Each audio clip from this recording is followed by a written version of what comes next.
नमस्कार। आज हम बात करेंगे राउंडिंग ऑफ डिजिट्स के बारे में। राउंडिंग ऑफ डिजिट्स का जो यूज़ है, जो बड़ी संख्याएं होती हैं, गुणनफल जिसका हम मल्टीप्लायर करते हैं या डिवाइडेड करते हैं, तो उनके अंदर जो बड़ी संख्याएं होती हैं उनको छोटे रूप में लिखने के लिए हम राउंडिंग ऑफ डिजिट्स का यूज़ करते हैं। इसको लिखने के कुछ रूल्स हैं, टोटल 4 रूल्स हैं, लेकिन हमने उसको 2 रूल्स में ही लिख रखा है। आप ध्यान से देखोगे तो 101% आपको अच्छे से समझ आ जाएंगे। रूल्स जो है इनके लिए, फर्स्ट है the preceding digit is a raised by 1। सबसे पहले तो मैं समझाता हूँ आपको एक प्रीसीडिंग डिजिट क्या होते हैं। जिस लाइक मैं आपसे लिखता हूँ 56.732, तो ये जो लास्ट में 2 डिजिट आपको दिख रही है, इसको बोलते हैं लास्ट डिजिट। क्या बोलते हैं इसको? Last digit. तो ये तो हो जाती है आपकी लास्ट डिजिट, ठीक है। और इसके बाद अगर हम देखें तो जो इससे पहले वाली डिजिट है, इसको बोलते हैं प्रीसीडिंग डिजिट। क्या बोलते हैं इसको? प्रीसीडिंग डिजिट बोलते हैं। ये हो गई हमारी प्रीसीडिंग डिजिट, तो इसको अपन बोल देंगे प्रीसीडिंग डिजिट। ध्यान रखना, तो ये जो लास्ट से पहले वाली जो डिजिट होती है उसको अपन क्या बोलते हैं? प्रीसीडिंग डिजिट बोलते हैं यहाँ पे, ठीक है। तो ये कह रहा है कि the preceding digit is raised by 1, यानी प्रीसीडिंग डिजिट को 1 से ग्रेड कर देंगे if the uncertain digit to be dropped is more than 5। मतलब कहने का मतलब मेरा ये है, अगर इसको अपन सिंपली वे में देखें, जैसे मान लीजिए एग्जांपल से समझाता हूँ मैं आपको, थोड़ा अच्छा समझ आ जाएगा। जैसे मैंने लिखा 5.76 और 6.7। अब लास्ट डिजिट जो है ये क्या है? Greater than 5। तो इसने ये लिखा है अनसर्टेन डिजिट। अनसर्टेन डिजिट मतलब यहाँ पे वो होती है जिसको लास्ट डिजिट बोलते हैं। जिसको लास्ट डिजिट को अपन क्या बोलेंगे यहाँ पे? Uncertain digit. तो uncertain digit to be dropped, इसको ड्रॉप कर देंगे, इज मोर देन 5, अगर ये 5 से ज़्यादा है तो। अगर ये मोर देन 5 है, इसको ड्रॉप कर देंगे और जो प्रीसीडिंग डिजिट है उसमें ग्रेड 1 कर देंगे। तो कहने का मतलब इसको हम क्या लिख सकते हैं? इसको लिख सकते हैं हम 5.77। डन। यानी जो 5.767 था उसको हम क्या लिख सकते हैं? 5.77। तो देखो यहाँ कितनी डिजिट थी? 1 2 3 4, यानी इसमें अगर देखा जाए तो 4 डिजिट थी, और यहाँ पे कितने डिजिट बची आपके? 3 डिजिट। तो ये इजी है ना, तो 3 से मल्टीप्लाई करोगे तो ज़्यादा इजी रहेगा कि एक स्टेप कम आएगी। तो ऐसे ही हम इसको और भी कम कर सकते हैं। जैसे अब लास्ट डिजिट क्या है आपका? 7 ग्रेटर देन 5 है, तो हम क्या करेंगे? प्रीसीडिंग डिजिट में 1 इंक्रीज कर देंगे और इसको ड्रॉप कर देंगे। तो हमारा इसके बाद भी अगर हम लिखते हैं तो इसका आंसर आ जाएगा 5.8। यानी हम 5.767 को हम क्या लिख सकते हैं? हम लिख सकते हैं इसको 5.88। डन। ये हमारा फर्स्ट इसमें रूल हो गया। फर्स्ट का second part, is left unchanged if the letter, मतलब उसमें कोई चेंज नहीं करेंगे। किसमें? प्रीसीडिंग डिजिट में। लेस देन 5, अगर हमारा लास्ट डिजिट क्या है? लेस देन 5 है। जैसे मैं इसका एग्जांपल बताता हूँ आपको, यहीं पे बता देता हूँ मैं आपको, ये रेज कर देता हूँ ये वाला एग्जांपल। तो यहाँ पे आपको समझ आ जाएगा प्रीसीडिंग डिजिट लास्ट डिजिट क्या है। इसके भी यहाँ पे मैं आपको ये बता देता हूँ, ठीक है। अगर हम यहाँ देखते हैं तो ये कह रहा है कि लेस देन 5। जैसे एग्जांपल देखो, यहाँ एग्जांपल समझ आएगा। जैसे मैंने कहा कि 6.674 लिख देता हूँ और यहाँ पे 3 लिख देता हूँ।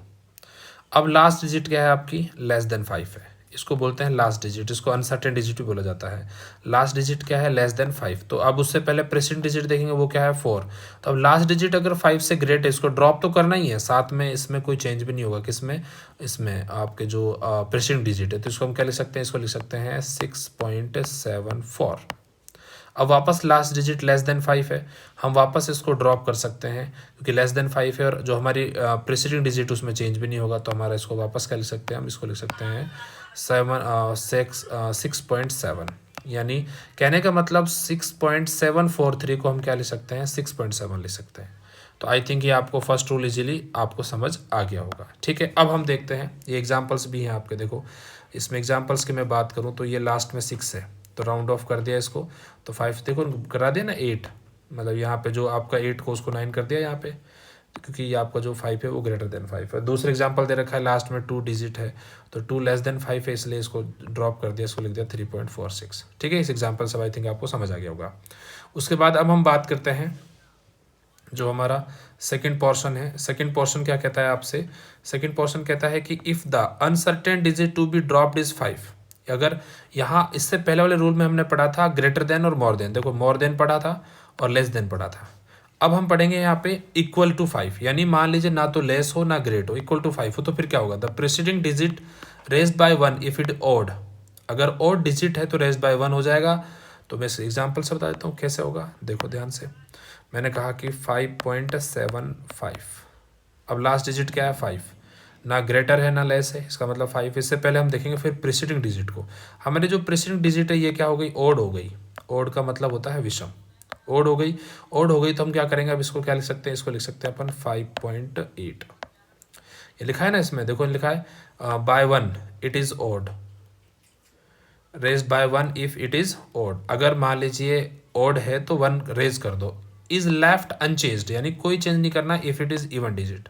अगर इवन होता तो कोई चेंज नहीं होता। जैसे इसका एग्जांपल देखो, अगर मैं इसके एग्जांपल्स की बात करूं तो ये लिखा मैंने 5.85।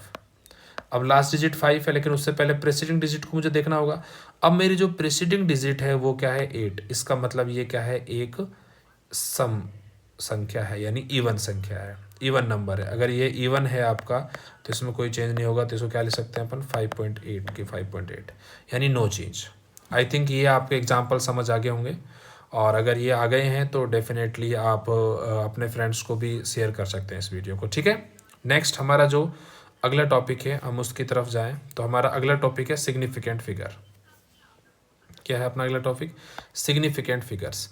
सिग्निफिकेंट फिगर्स का यूज कैसे हम करते हैं, तो significant figures are number of digits up to which we are sure about their accuracy. यानी एक्यूरेसी को फाइंड करने के लिए, एक्यूरेसी के बारे में जो ज़रूरत जहाँ पे एक्यूरेसी की होती है वहाँ पे हम किसका यूज़ करते हैं, सिग्निफिकेंट फिगर्स का यूज़ करते हैं। In the measurement quantity significant figures are those digits which are known as reliably plus the first digit than is uncertain. कहने का मतलब यहाँ पे जो सिग्निफिकेंट्स वो डिजिट्स होते हैं जो रिलायबल होते हैं, रिलायबली प्लस होते हैं first digit that is uncertain, यानी कुछ अनसर्टेन डिजिट्स होते हैं जिनको राउंड ऑफ की हेल्प से हम हटा देते हैं। वहाँ पे फाइंड करने के लिए हम किसका यूज़ करते हैं, सिग्निफिकेंट फिगर्स का यूज़ करते हैं। इसमें एग्जांपल के थ्रू समझाऊंगा आपको। इसके लिए अब कुछ रूल्स हैं आपके, जैसे फर्स्ट रूल की हम बात करें तो कह रहा है कि all non zero digits are significant. इसका मतलब होता है कि जैसे मैं कुछ नंबर लेता हूँ 7 5 6 8। अब देखो इसमें कोई भी जीरो नहीं है और कितने डिजिट है 1 2 3 4, तो इसका आंसर क्या आ जाएगा आपका 4 आ जाएगा। इसका मतलब ये है, ऐसे कोई भी नंबर हो सकते हैं। अगर सेकंड रूल की हम बात करें तो कह रहा है all zeros occurring between two non zero digits. अगर जैसे मान लीजिए 707, दो नॉन जीरो है, 7 भी नॉन जीरो है, 7 नॉन जीरो, लास्ट में क्या है ये आपका एक जीरो है। अगर अब हम देखें तो ये 3, यहाँ पे कितने सिग्निफिकेंट फिगर होंगे 3, यानी अब जो दो नॉन डिजिट्स के बीच में जो जीरोज आने वाला है वो उसको क्या बोला जाएगा, यहाँ पे सिग्निफिकेंट बोला जाएगा। ठीक है, हम रूल नंबर 3 पढ़ते हैं। All zeros to be right of decimal point and to be left of first non zero digits are not significant just like this. मतलब इसका एग्जाम्पल से अगर हम बात करें तो जैसे मैंने लिखा कि 0.005। अब देखो पॉइंट से पहले ये डेसिमल पॉइंट, अपना पॉइंट से पहले 2 जीरो है मेरे, दोनों जीरो सिग्निफिकेंट फिगर नहीं होंगे, तो इसमें सिग्निफिकेंट फिगर कितना होगा, ओनली 1 होगा। इसलिए कह रहा है कि all zeros to the right of decimal, ये जब डेसिमल के बाद राइट है, और left of non zero digits are not significant, तो उसमें ये क्या नहीं होते, सिग्निफिकेंट फिगर्स नहीं होते। अगर हम फोर्थ रूल की देखें तो all zeros to be right of the last non zero digits are not significant provided decimal is not marked. अगर कोई डेसिमल नहीं हो, जैसे कि मैंने कहा कि 57000, अब देखो इसमें कोई डेसिमल नहीं है तो जो लास्ट के ये जीरोज है ना, ये क्या नहीं होते हैं, सिग्निफिकेंट फिगर नहीं होते हैं। तो इसलिए लिखा हुआ है all zeros to the right of the last non zero digits are not significant provided decimal is not marked. और जैसे ये भी राइट, अब ये दोनों भी नहीं होंगे भाई, ठीक है ना, इसका मतलब ये भी है। ठीक है, on the other hand all zeros to be right of the last non zero digits are significant provided decimal is marked. अगर डेसिमल होता है तो मे बी इट्स पॉसिबल। ठीक है, फिफ्थ हमारा पॉइंट कहता है कि power of the 10 are not counted in significant figures. यानी जैसे आपने लिखा 10 टू द पावर 6, तो ये सिग्निफिकेंट फिगर नहीं है। मैंने लिखा 3 इंटू 10 टू द पावर 6, तो यहाँ पे सिग्निफिकेंट फिगर सिर्फ 3 को मानेंगे, बट 10 टू द पावर 6 को नहीं मानेंगे। तो ये हमारे क्या हो गए, रूल्स हो गए किसके, सिग्निफिकेंट फिगर्स का। आई थिंक एग्जाम्पल से आपको ये समझ भी आ गया होगा। ठीक है, उसके बाद हम हमारे जो सिग्निफिकेंट फिगर्स हैं इनके मेजरमेंट्स हैं, तो इनके कुछ रूल्स भी हैं। तो हम यहाँ पे रूल्स पढ़ते हैं सिग्निफिकेंट फिगर्स इन मेजरमेंट, यानी उसके कुछ रूल्स हैं एडिशन और सब्ट्रैक्शन को लेकर। मैं एग्जांपल के साथ आपको समझाऊंगा, थोड़ा ध्यान से आप देखना। ठीक है, इन एडिशन और subtraction the final result should retain as a many decimal places are there in exam there in the number with the least decimal places, just like for 22.3 has only one decimal places। फिर इसका एक question है ये। कहने का मतलब क्या है सर, इससे क्या कहना चाह रहा है, इससे ये कहना चाह रहा है कि आपके पास दो, जैसे एग्जांपल मैं आपको ये ले लेता हूँ, जैसे चल रहा है 2.11। अब मुझे एक बात बताओ, इसके अंदर पॉइंट डेसिमल के बाद कितने डिजिट्स हैं? 2 डिजिट्स हैं, डन। फिर हम ले लेते हैं 0.313, इसमें लास्ट पॉइंट डेसिमल ये हो गया आपका, तो कितने डिजिट्स हैं आपके? 3 डिजिट्स हैं। तो आपका जो लास्ट में आंसर आएगा ना, उसमें भी आपको कितने डिजिट्स रखनी होंगी? अगर ओवरऑल देखा जाए तो हमें कम से कम इसमें 1 रखनी होंगी। तो हम यहाँ देखते हैं कि हमारे पास 3 डिजिट्स हैं, ये भी डिजिट्स आपको ऐड करनी होगी क्योंकि तभी इसका आंसर सही आएगा। देखो तो अपने पास क्या हो गई, एक 22.3 ये हो गया। अब इसमें सबसे पहले क्या है कि हमें इसमें ये जो डेसिमल के बाद वाली डिजिट देखना। डेसिमल यहाँ पे 1 है, यहाँ पे कितनी है 2, तो यहाँ तो 1 है आपकी, यहाँ 2 है, और यहाँ कितनी है आपकी 3। तो सबसे कम किस में है? 1। तो आंसर जो होगा उसमें 1 ही डिजिट लानी होगी। तब जैसे इसका आंसर अगर अपन लाएँ तो 3 1 1 2 और 4 7 और 4 24। अब यहाँ पे देखो अपना आंसर आ रहा है 24.723, तो इसका यहाँ सिर्फ 7 लाना है। तो 2 और 3 यहाँ से हट जाएगा क्योंकि ये लेस देन 5 है, ये वाला भी लेस देन 5 है, तो ये भी लेस देन 5 है, ये भी लेस देन 5 है, तो इसमें कोई चेंज ही होगा नहीं। ये ग्रेट है आपका मतलब, लेकिन उससे पहले आगे जाना नहीं है। तो इसका जो आंसर होगा वो होगा 24.7। डन। एक एग्जाम्पल और कर देता हूँ मैं इसका, फिर मैं इरेज कर दूँ इसको, तो मैं इरेज कर दूँगा उसको। देखना एग्जाम्पल, जैसे मैंने लिखा कि 40.67, फिर मैंने लिखा 4.2, फिर मैंने लिखा 34.567। अब मुझे बताओ सबसे कम डिजिट कितनी आनी है? इसमें 2 आनी है क्योंकि सबसे कम ये है पॉइंट के बाद। डेसिमल से पहले नहीं देखना है, डेसिमल के बाद देखना है। तो ये डेसिमल प्लेसेस 2 है इसमें डेसिमल प्लेसेस 1 है, इसमें 3 है। तो इनको ऐड कर देंगे अपन, कर देंगे, कोई दिक्कत नहीं है इसमें। देखो 13 7 6 to 13 1 7 to 9 और 4 14, तो 1 12 13 1 5 और 3 8, तो ये आ जाएगा। तो इसका आंसर जो होगा, देखो 7 ग्रेट है 5 से, तो ये 4 हो जाएगा, लेकिन 4 लेस हो जाएगा तो ये 4, तो इसका आंसर आ जाएगा 83.4। आई थिंक ये रूल आपको समझ आ गया होगा फर्स्ट वाला। अब हम देखते हैं सेकंड वाले रूल को। ठीक है, सेकंड वाला रूल कहता है हमारा कि इन मल्टीप्लिकेशन और डिवीजन, देखो इस फर्स्ट वाला रूल को मैं एक बार रिपीट कर दूं, क्या कह रहा है कि the final result should be return as many decimal places as there is the number with the least decimal places. तो लीस्ट डेसिमल प्लेसेस में 3 था यानी 1 था, इसमें भी 1 था, मतलब 2 जो था हमारा लीस्ट था, तो लीस्ट में आंसर आ गया। क्लियर है? ऐसे ही अपना इस वाले को देखो, बी पॉइंट को, इन ए मल्टीप्लिकेशन और division the final result should return as many significant figure as are there in the original number with the least significant figures. यानी हम इसके पास कितने हैं टोटल? 5। अब इसमें डेसिमल के बाद नहीं देखना, सब देखना है, सब कितने 5, इसमें कितने 3, तो आंसर आपका 3 में आना चाहिए। जैसे एग्जाम्पल मैं कर देता हूँ। अब ये एग्जाम्पल तो आपके सामने हो ही रखा है, तो देखो इसमें 3 है, तो इसमें लास्ट में ये 3 वाले को ले लिया, तो ये ले लिया। ठीक है, एग्जाम्पल और देता हूँ मैं आपको, थोड़ा अच्छा समझ आ जाएगा। जैसे मैंने कहा कि 3.47, एक लिखा मैंने 3.2। अब देखो इसमें कितने हैं 2, इसमें कितने हैं 3, तो आंसर तो 2 में आएगा, लेकिन हम मल्टीप्लाई करके देखते हैं।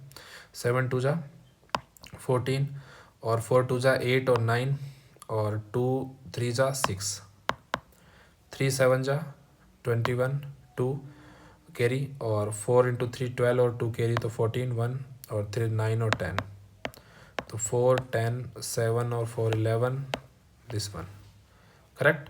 तो 1 2 3, तो 1 2 3, तो राइट आंसर इज 11.104। तो यहाँ पे सिर्फ 2 डिजिट्स हैं, ध्यान रखना, 2 सिग्निफिकेंट फिगर्स हैं। यहाँ पे कितने सिग्निफिकेंट फिगर्स हैं? 3, तो मिनिमम कितने हैं? 2, तो आंसर अपना 2 आएगा। अब देखो लास्ट में अब राउंड ऑफ करना पड़ेगा भाई, इससे पहले रूल पड़ा अपने राउंड ऑफ, यहाँ पे जरूरत पड़ती है उसकी। 4 लेस देन 5 है, कोई फर्क नहीं पड़ेगा, ड्रॉप कर दो। 5 है, 0 है, कोई फर्क नहीं पड़ेगा, इसको ड्रॉप कर दो आप। तो फिर लास्ट में क्या बचता है आपका? ये बचता है 11 पॉइंट आंसर। तो इसका जो आंसर आएगा वो क्या आ जाएगा आपका? इसका आंसर आ जाएगा 11.1 इज द आंसर। करेक्ट? 11.1 भी नहीं, इसमें 2 है ना, इसमें तो 11.1 में भी 3 डिजिट्स आ गए, तो ये भी रॉन्ग है, ये भी रॉन्ग है। तो अब इसको सही करने के लिए पॉइंट को अपन हटाना पड़ेगा। अब 0 हटाओ तो इसको आप 11 लिख सकते हो, ये ईजी है। तो अपन इसका जो राइट आंसर है वो क्या है 11। तो आपको पता चल गया सिग्निफिकेंट रूल्स को कैसे यूज़ करते हैं। एक एग्जांपल मैं और दे रहा हूँ आपको, आप आराम से अपनी कॉपी में कर सकते हो। 7.474 3.24। अब देखो इसमें कितने हैं 3 डिजिट्स हैं, इसमें कितने हैं 4 डिजिट्स, तो आंसर जो आएगा 3 डिजिट्स में आएगा। कोशिश करना, अगर आप कर सको तो इसका आंसर मुझे कमेंट बॉक्स में कमेंट करना, ठीक है। तो आज के लिए इतने हमने 3 टॉपिक पढ़े।